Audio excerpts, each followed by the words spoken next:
Roger Stone here. Your dollars are losing ground, but gold isn't. American Sovereign Bullion helps you protect your wealth through real, tangible assets. Through their nationwide wholesaler network, you get some of the best pricing on gold and silver delivered straight to your door. Since 1912, the U.S. dollar has lost 97% of its purchasing power. Meanwhile, gold continues to prove its strength. So call 844-272-2428. That's 844-272-2428. Or visit DyingDollar.com to request your free gold and silver guide. That's DyingDollar.com.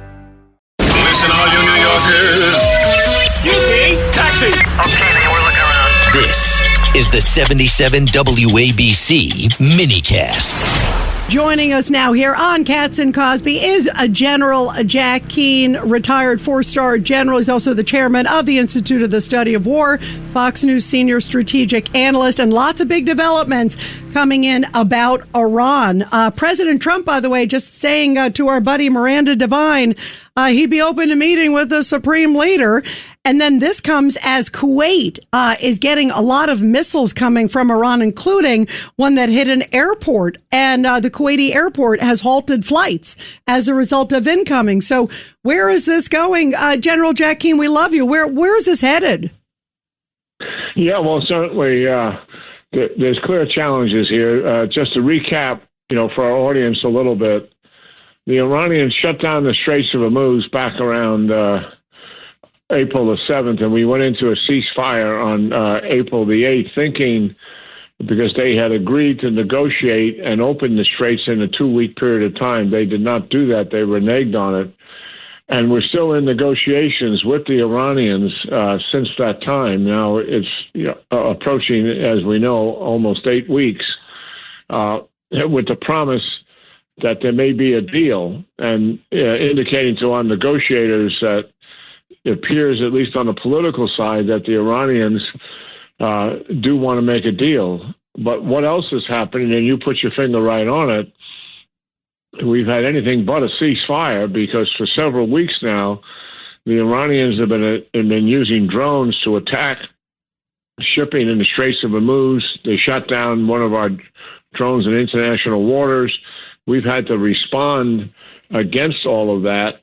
And they've also have attacked U.S. bases in the region, and as well as Bahrain and Kuwait last night, and did serious damage to the international airport at Kuwait, where many of us have flown in and out of. And I understand over 60 people have been wounded there as a result of it.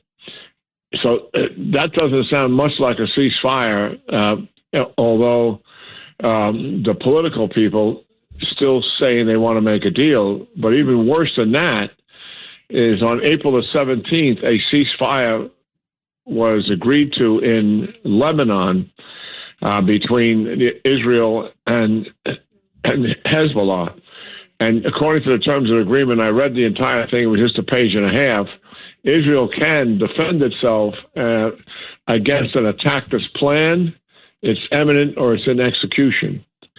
And as such, during this entire time from April 17th to the present, the Hezbollah have fired 2,400 plus rockets and drones into northern Israel, forcing evacuation of many of the towns and villages that are there. And some of them are the villages around the Sea of Galilee, where maybe some members of our audience have visited. And over 300 Israeli citizens have been wounded, civilians, as a result of that, and one killed. And also 15 Israeli soldiers have been killed in southern Lebanon.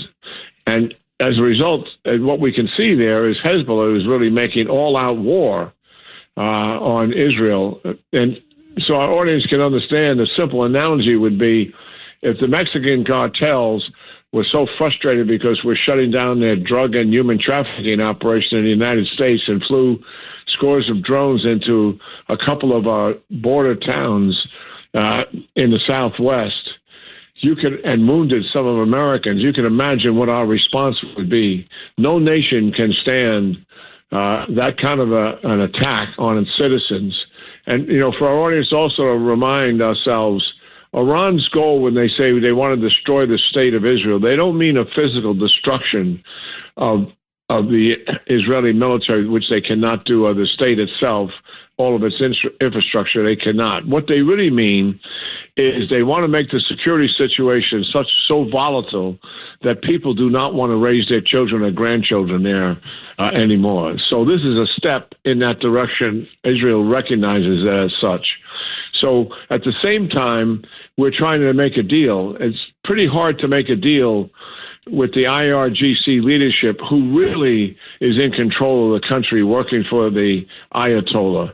It's not the political leaders. And the IRGC leader is a man by the name of Ahmed Vahidi. It's his forces that are attacking in the Straits of Hormuz, and it's he that's directing Hezbollah to conduct all-out attacks against northern Israel. Meanwhile, the political side of the regime is trying to negotiate a final settlement with the United States, and we know our president will not take a perfect deal. I mean, he will not accept anything but a perfect deal. And the negotiations are being dragged out as a result of what the Iranians are doing, mainly. I mean, I think we're at a point, John and Rita, where we should really establish a deadline and get on with this thing. Are you going to make a deal or not? And if you're not going to make a deal, then we should return to military operations and finish this regime once and for all. How long, and I know, General Keane, there's so many factors. What kind of a deadline, if you were suggesting it, what would you suggest given the dynamics just in general? I would suggest a 30-day deadline starting now. Did get on with this. President Trump has done this in the past. Prior to the 12-day war, he was trying to go into negotiations with the Iranians. He gave them a 60-day deadline, and negotiations did not get where they should have gotten. And on the 61st day, he greenlighted Israel to begin the 12-day war. And I think we should go back to that kind of a regimen. We've been at the negotiations now for almost 8 weeks. I don't think we need to go another 60 days. Deadline 30 days. Take it or leave it. And if they leave it, as I suspect they will, then let's go ahead and force their economic and military collapse completely. Yeah, I think a lot of people agree with that. Time to move on to decimate them and really bring them to the table. 100%. Rudy, real quick, if you could. General, I'm scratching my head. I don't understand it. If we could decimate them now, what are we doing? Why don't we just finish this now?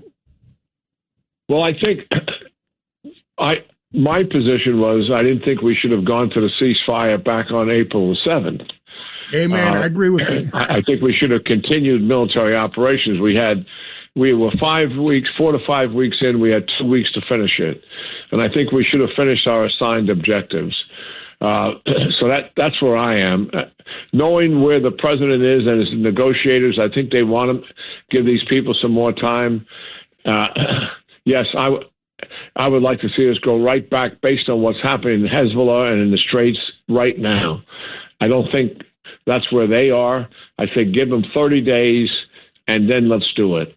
And I think in the final analysis, you know, Rita and John, I'm not sure that this regime is really going to make anywhere near the deal that President Trump is expecting. And they also want a financial relief. There's talking about the possibility of creating some kind of an investment fund for them. If we do that, something like that, not only will they survive, but they'll recover, and they will, whatever they sign, we know they're going to cheat, and they will try to reverse everything that they said they're signing on a piece of paper. They're not going to fully implement it, and we can't give them money to help them recover and reverse everything that they signed and said they would not do or said they would do. I agree. That's where they are. I agree. We can't help them. General Jack Keane, we love you. Thank you so much for your great analysis. As always, General, thank you. Thank you. All right. Great talking to you all, as always. You Take too. care. Bye-bye. You too. Thank you so much. Let Century Management Solutions get you to your next medical appointment. They specialize in non-emergency medical transportation, connecting patients to care, safety, reliability, and on time. Their advanced technology platform seamlessly coordinates patients, healthcare providers, insurers, and transportation partners all in one powerful network. With over 200 trusted transportation providers, they deliver scalable solutions backed by real-time tracking and complete transparency. Go to SENTRYMS.com.